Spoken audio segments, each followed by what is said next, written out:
নমস্কার বন্ধুরা, বাড়ি রান্না বান্না চ্যানেলে সবাইকে অনেক অনেক স্বাগত। আশা করি আপনারা খুব ভালো আছেন।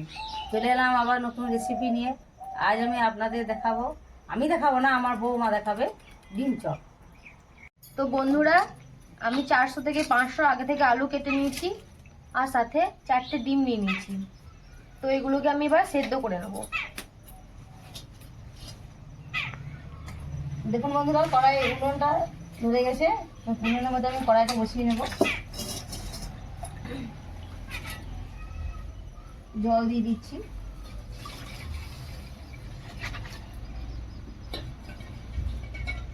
এবার আলু আর ডিম একসাথে দিয়ে দেবো।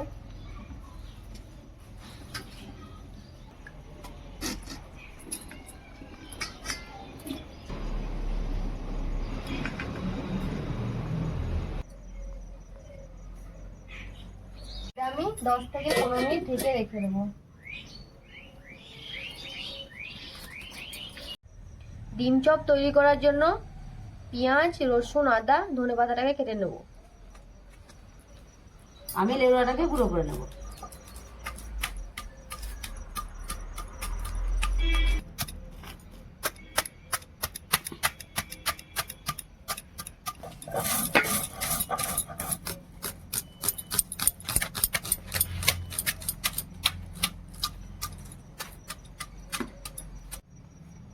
দেখুন লেবুটা গুঁড়ো করা হয়ে গেছে। এবার লেবুটাকে আমি প্লেটে তুলে নিচ্ছি।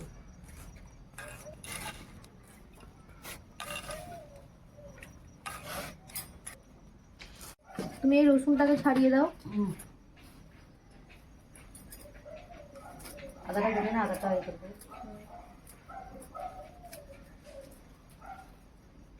আদা, রসুন, ধনেপাতা, পেঁয়াজ কাটা হয়ে গেছে। ধনে, জিরে, মৌরি একসঙ্গে মিক্স করা আছে। এইগুলোকে আমি সিলে বেটে নেবো। তুমি এটাকে সিলে এগুলোকে বেটে দাও। আর আদা রসুনটা আদা রসুন একসাথে করে দেবো।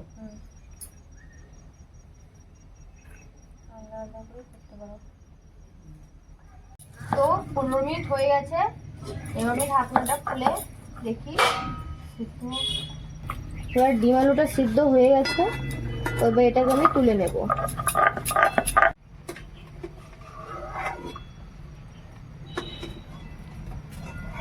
এই লঙ্কা দেবো না, শুকনো লঙ্কা ঝাল ঝাল হয় না? হ্যাঁ দাও।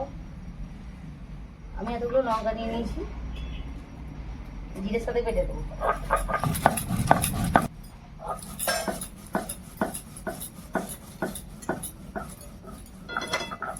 ডিমগুলো আমি এবার ছাড়িয়ে নেব।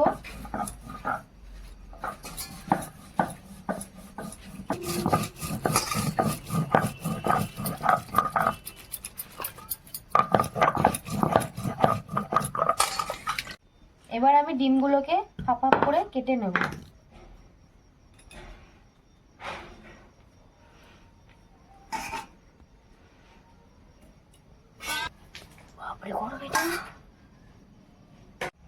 আগে থেকে একটা মশলা বানানো ছিল, সেটা ডিমের মধ্যে দিয়ে দেবো।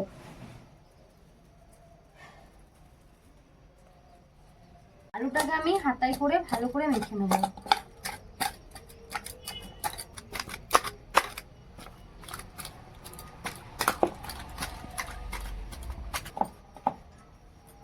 এটা ভালো করে মাখতে হবে, যাতে এর কোনো দানা দানা না হয়ে থাকে। আলুটা খুব সুন্দরভাবে মাখানো হয়ে গেছে। তো আলুর জন্য আমি এবার মশলাটা করে নেব। আমি কড়াইয়ের মধ্যে পরিমাণ মতো তেল দিয়ে দেব।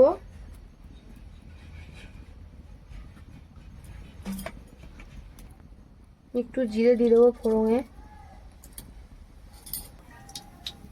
তেলের মধ্যে কুচনো পেঁয়াজ দিয়ে দেবো।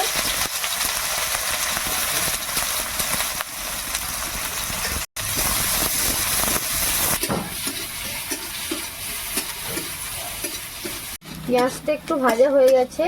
এর মধ্যে আমি রসুনটা দিয়ে দেব।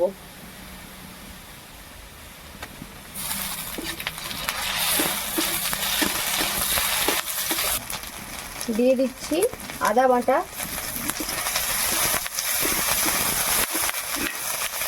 বেটে রাখা মশলাটা আমি এবার দিয়ে দেবো।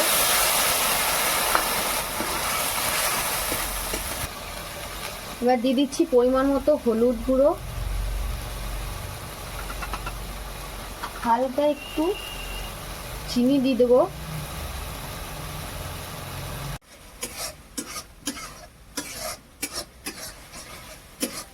মশলাটা আমার হয়ে এসছে, এবার সামান্য পরিমাণ মিট মশলা দিয়ে দেব।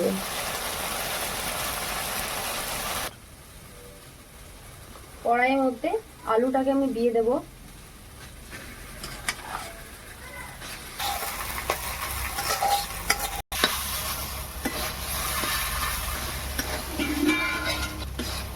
ভালো করে মশলার সাথে আলুটাকে মাখিয়ে নেব।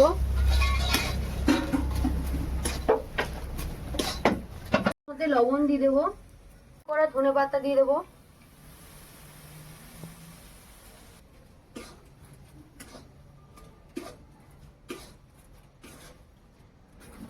আলুটা হয়ে গেছে, এটা আমি তুলে নেব। একটা ডিম আমি ফাটিয়ে নেব।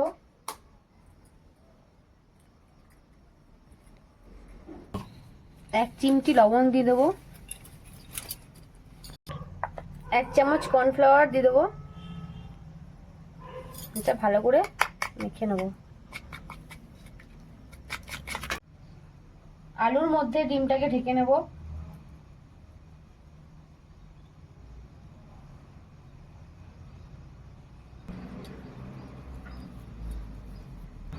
খুব আস্তে আস্তে করতে হবে। এভাবে সবগুলোকে একটা একটা করে বানিয়ে নেব।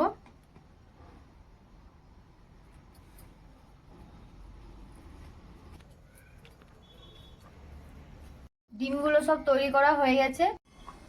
আলুটাকে যে একটা ডিম ভাঙা আছে সেই ডিম ভাঙাটার সাথে এইভাবে মাখিয়ে নেবো। এবার লেরোয়া গুঁড়োটার সাথে দিয়ে দেবো। এটা লেরোয়া গুঁড়োটা ভালো করে মাখিয়ে নেব।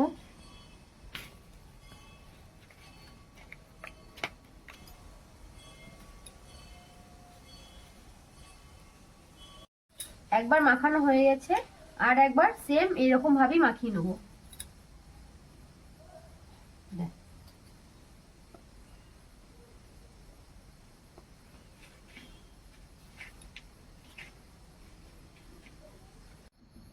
দেখুন বন্ধুরা, এগুলো খুব সুন্দরভাবে তৈরি হয়ে গেছে। এবার এগুলোকে একটা একটু করে তেলে ভেজে নেব।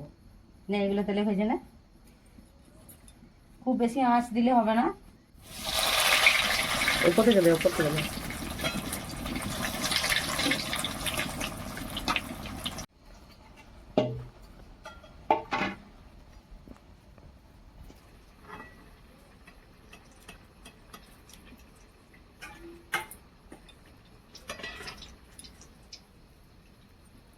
জালটা কম কম করে দিতে হবে, খুব জোর হয়ে গেছে।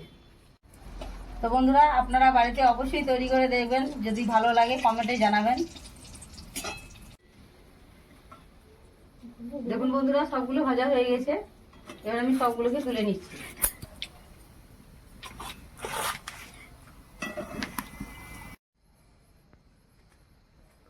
এই ধরনের নতুন নতুন রেসিপি দেখতে গেলে আমার চ্যানেলটিকে অবশ্যই সাবস্ক্রাইব করে দেবেন। দেখা হচ্ছে পরের ভিডিও। ভালো থাকুন, সুস্থ থাকুন, ধন্যবাদ।